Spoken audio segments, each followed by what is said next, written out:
Hi, I'm Lisa Kunze. I'm an assistant professor of anesthesia at Beth Israel Deaconess Medical Center, and I'm pleased today to talk with you all about upper extremity blocks achieving success in all patients. I have no disclosures. The goals of this lecture are to provide tips and ideas about how to improve your success and safety in regional anesthesia of the upper extremity. I will also review a few basic approaches to upper extremity nerve blocks. So while most of my patients have pretty straightforward anatomy, it is pretty common for me to see patients like this. I have the patients who have very short, thick necks. I have the trauma patients who have implantable cardiac devices or dialysis catheters, patients with very large tumors that impinge my ability to place blocks.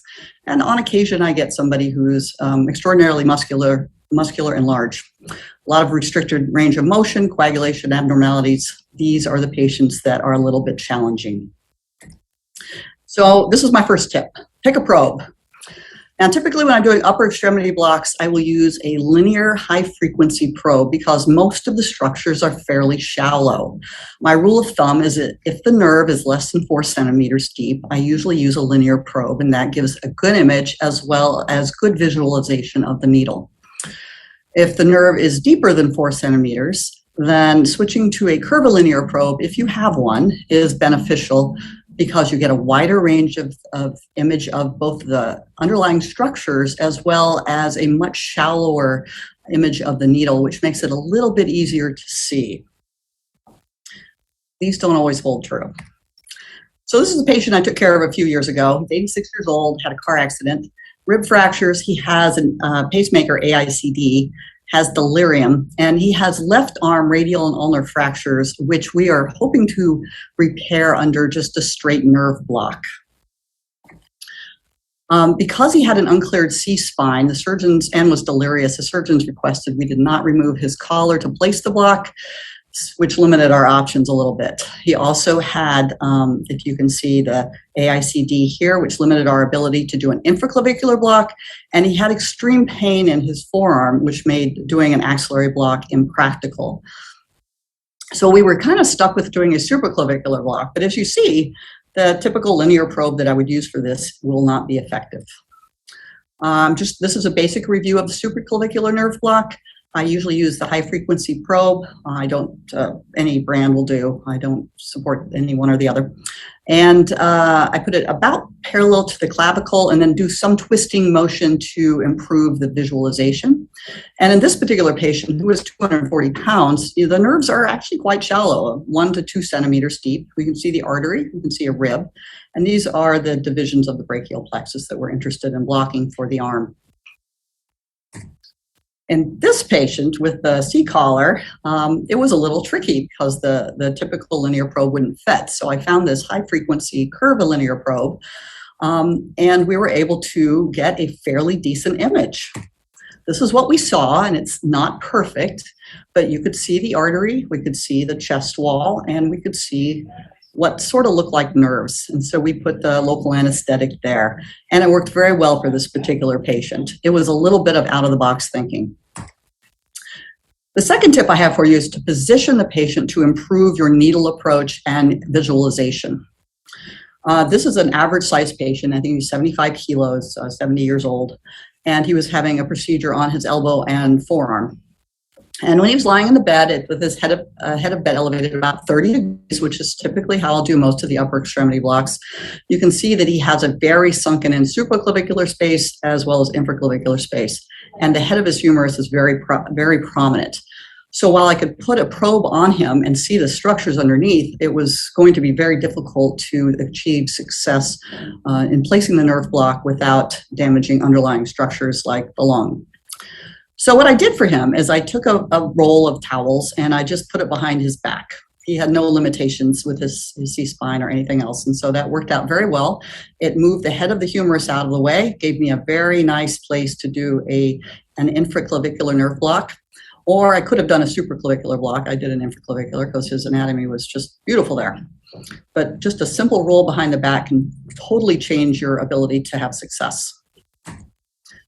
My third tip, healing in the probe. Healing in the probe is not tilting the probe or twisting the probe. It's actually rocking it end to end. And you'll find this to be a very, very useful maneuver in many patients, whether they're thin or heavy.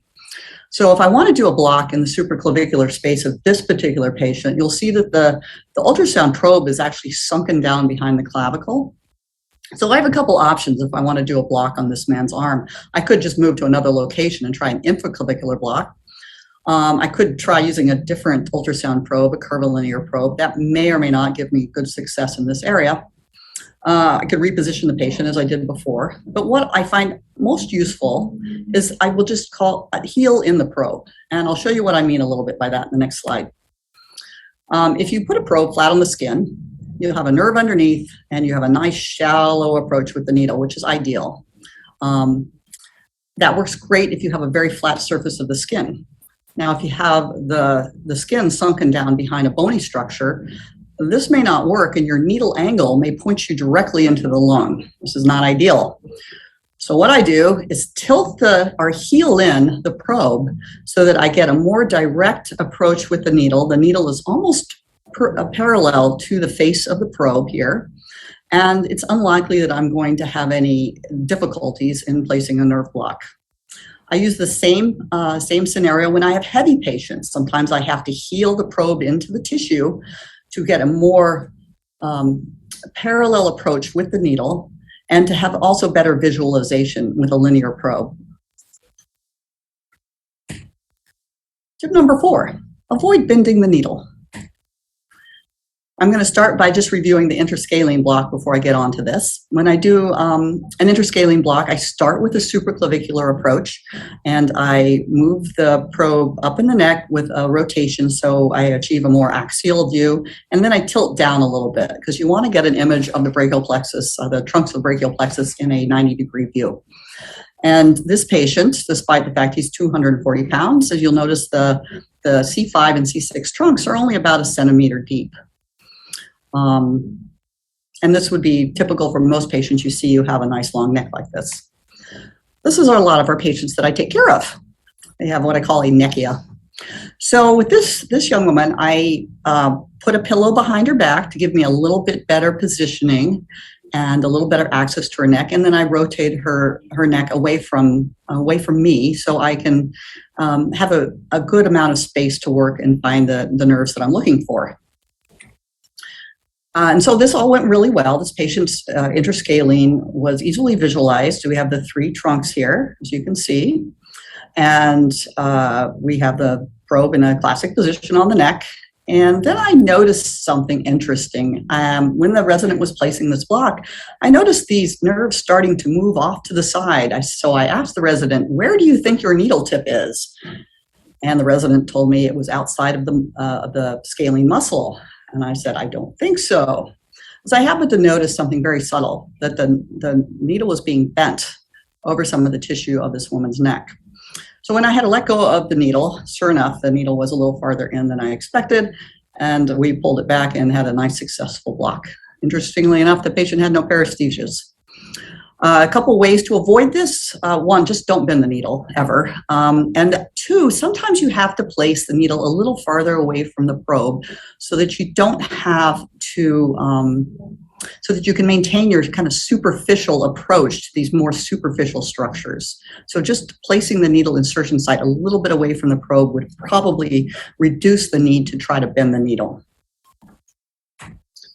This is another image. It's very clear. This needle is bent and you can see the resident pushing down really hard. So this resident was trying to aim in this trajectory towards the nerve, but by pushing down on bending the needle, they were actually heading the tip of the needle into places that we don't want to go. As I said, some patients you may have to change your distance that you place the needle in from the probe. Often in upper extremities, we do place the needle quite close to the probe. Sometimes you need to move away. The other thing is you just really have to focus on not bending the needle. You should hold onto the hub and move it in and out as you need to readjust the tip. Tip number 5, block the nerves where you see them. I have a lot of patients that are of size. And occasionally when I want to do an interscalene block, it can be a little bit challenging to see. As I said, I start with the supraclavicular nerve block approach. And in this patient, you can see the artery is down around 4 centimeters.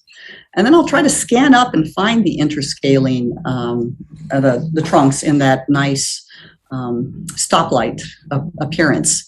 But a lot of times that is impossible to see. So what I'll do is take these top nerves, and I will follow these nerves up in the neck a little bit until they're as superficial as I can find them. They often achieve appearance of what I call the blob. So this is a block I use as an alternative to interscaling blocks, and I call it the blob. It's just what I named it. This is one image of that. This is another image in another patient. It forms a really nice circle of all of the divisions of the C5, 6, and 7. So this works well for shoulder surgery. You could also put a catheter in here, and since it's deep, it stays anchored reasonably well. So my tips thus far: try a different probe, position the patient to optimize the view and the approach, heel in the probe when you need to, avoid bending the needle at all times, and block the nerves that cover the surgical site where you see them. I'm going to talk a little bit about the phrenic nerve block, because this is something that happens with many of our upper extremity blocks and is of great concern to most people who perform regional anesthesia. Most interscaling blocks, as we know, will block the phrenic nerve. There are a few techniques that we can use to reduce this risk. If you think you can reduce the risk of a phrenic nerve block by moving somewhere else, you may be surprised to find out that you can even block the phrenic nerve with an infraclavicular block. I've never seen it with axillary block, but I have seen it with infraclavicular.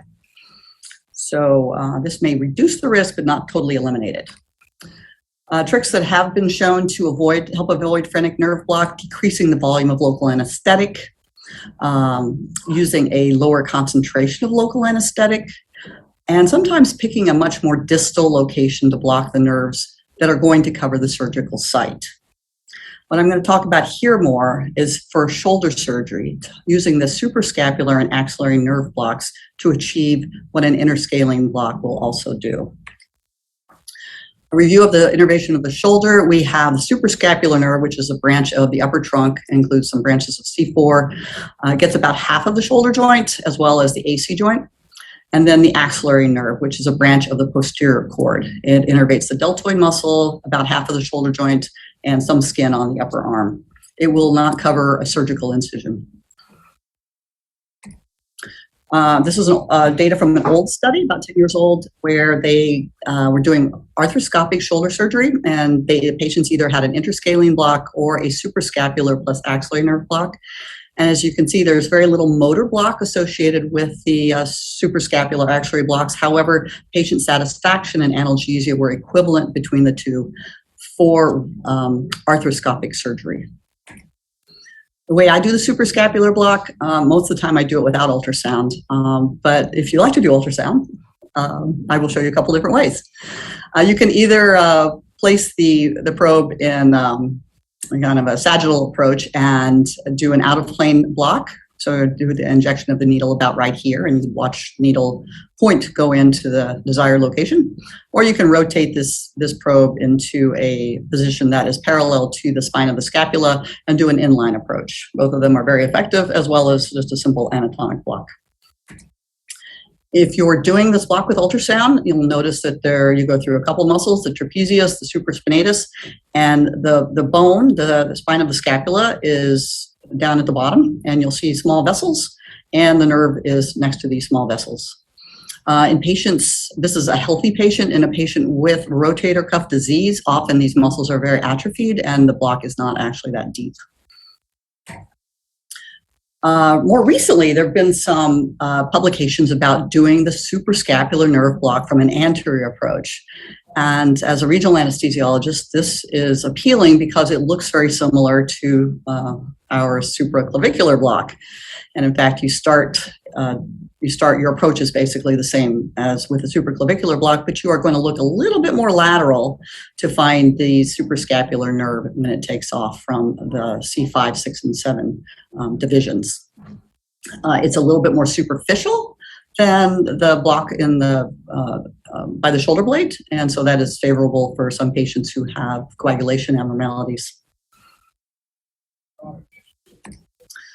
This was a meta-analysis of using that suprascapular nerve block compared to an interscaling block. And as you see early on, the interscaling block may have a little bit better analgesia, but over the 24 hours, they're essentially equal.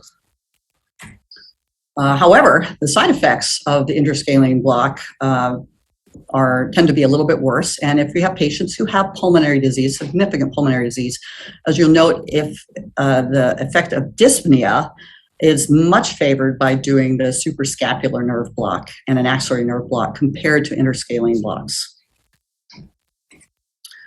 This is an interesting study, a randomized controlled study, where patients who were receiving either an interscaling block, anterior suprascapular, or posterior suprascapular block received pre-op or pre-block and post-block pulmonary function test.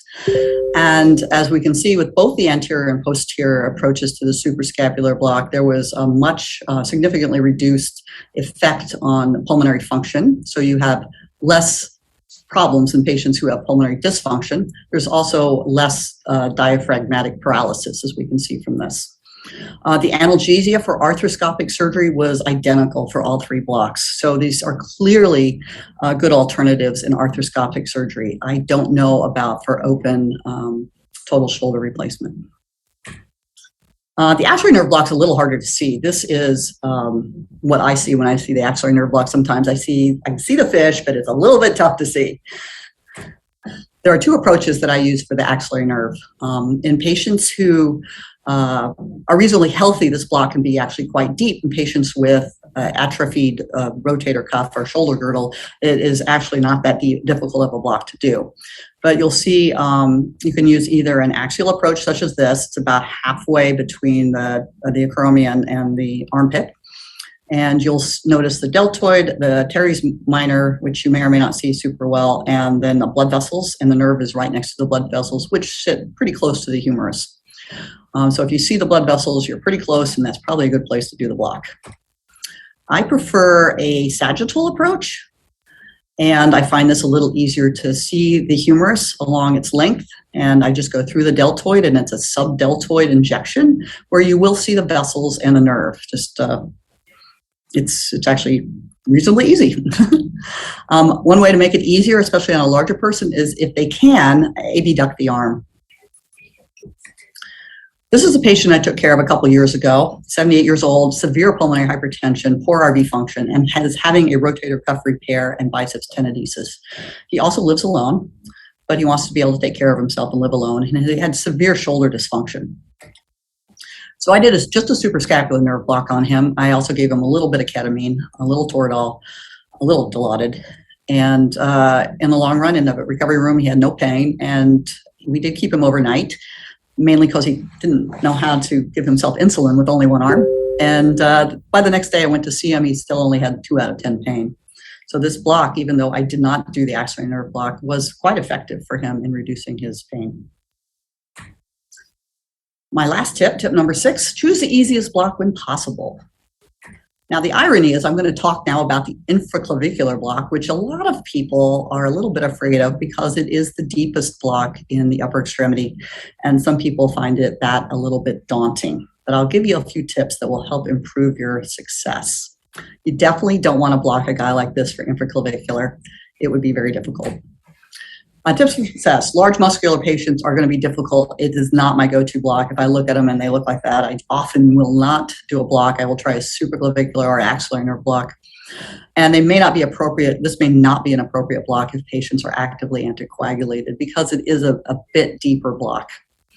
Ways to achieve success, patients head of bed elevated about 30 degrees, put a roll behind the back if you need to. And I often have patients do what's called the princess wave, as you'll see with this young girl here. And that will rotate the head of the humerus out of your way and give you a much better approach with the needle. Curvilinear is often required because the nerve is often more than 4 centimeters deep in patients over 70 kilos. Patients under 70 kilos, you can probably use either a linear or curvilinear probe. This is a diagram of how I approach this nerve block. This is a 240-pound model. And so I use a curvilinear probe. I have him doing the princess wave. Princesses don't show their armpits. Okay, just remember that. And when I will actually heel this probe in a little bit, you can see a very nice images of his artery, his lateral cord, posterior cord, medial cord, and the approach would be from cephalad to the posterior cord. So it's one straight shot. It's kind of a nice, easy block. On this patient, as you see, it would be about 5 centimeters deep. The other interesting thing about this is you don't really see pleura anywhere here. You'd have to go pretty far off base to hit the pleura, which is kind of what scares a few people about this block. The 2 pointers I have for using a curvilinear probe in this block is if you put the probe just setting it down on the skin, you can see things, but you may not have a very good approach with the needle because you're going to be trapped by the clavicle in most patients. I'll show you that in the next slide. So this picture, I just setting the probe down in there. I can see this beautiful artery vein. I see his lateral cord, his posterior cord, pectoral muscles. It's about 5 centimeters deep. But if I had to put a needle in here, there would be a very, very steep approach. It's very hard to see the needle. And I may actually not be able to readjust it because the clavicle is probably going to make it difficult for me to reposition the needle. If you heel in this probe, that means you dip in the part away from where your needle approach is going to be. You heel it in a bit and sometimes slide it up. The probe isn't entirely on the skin, but that doesn't really matter. You get this really nice image with the artery, which is a little bit on the other side of the screen, and that allows you to have a much shallower approach with the needle, so it's easier to see the needle and it's still easy to see the structures. So on shallow structures, you kind of want the structure in the middle of the screen. On deeper structures, it's helpful to have them a little to the far side of where the needle approach is. That gives you a much more parallel needle to the ultrasound base. Okay, hope that helps. Lastly, when I can't get anything that works out, I will do an axillary nerve block. I probably do a handful of these a year on patients who are impossible to image for infraclavicular, supraclavicular, interscaling, and so occasionally I have to do an axillary nerve block. I won't review this in too much detail, but as you know, you have to block all 4 nerves, terminal branches. And in this patient, he's the same 240-pound model. This block is actually fairly superficial. He was 5 centimeters deep to do this block for infraclavicular, but as you notice, he's about 1 centimeter to 1.5 centimeters deep for doing an axillary nerve block. So if you're worried about anticoagulation or you're having a difficult time, the axillary nerve block on larger patients is really helpful. We have the median nerve, ulnar nerve tends to sit behind the artery, but it can be almost anywhere. There is a vein back here. It's very, very important to let up a little pressure, make sure that your needle is not in the vein. The radial nerve is behind the artery, and then musculocutaneous is between biceps and coracobrachialis. My last tip for the axillary nerve is try not to go as proximal as you can, because if you're doing your block up here where you may see a really nice image, you're going to have to put the needle right through this man's deltoid, and that is uncomfortable, and it's also difficult to reposition the needle. So my suggestion is to go distal in the arm until you have a little bit more room to keep this block superficial and not to go through the deltoid muscle. This is one I actually blocked him up here, but he was a good model. When the going gets tough, the regionalist gets a nerve stimulator. Occasionally I pull these out when I can't see anything very well. And it is effective in the setting of combination with an ultrasound, although I learned how to do nerve stimulator blocks a long time ago, so I'm pretty comfortable with that. But it is a useful tool to consider using when you're having a very difficult time with visualization of the various structures. It's also helpful when you're learning how to do these blocks because you will get another input for confirming that you're where you should be.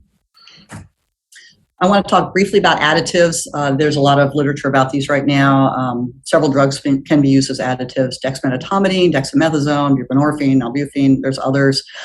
This is really a topic for another lecture, but I have found that some of these agents do help improve the duration of the sensory block and may help reduce rebound pain, but I don't use any of them in all patients. Okay. In summary, use a probe that optimizes both the image and the approach. Position the probe to minimize the needle angle. That may include healing in the probe. Scan all areas and select the easiest block that will cover the surgical site. Avoid bending the needle. did I say that? Avoid bending the needle. In upper extremity blocks, insert the needle close to the probe unless that results in bending the needle. And sometimes I'll do some little retraction of the skin if I have a second set of hands to help get a little tissue out of the way and give me a little bit better approach. Always check for vessels, no matter where you are. They are surprising in where they show up. And then occasionally you have to think outside the box. Thanks to my husband and model, the anesthesia residents, and the Department of Anesthesia at the Beth Israel Deaconess Medical Center. I appreciate all the support that you all give me. And if I wasn't doing this, this is what I would be doing. Thanks.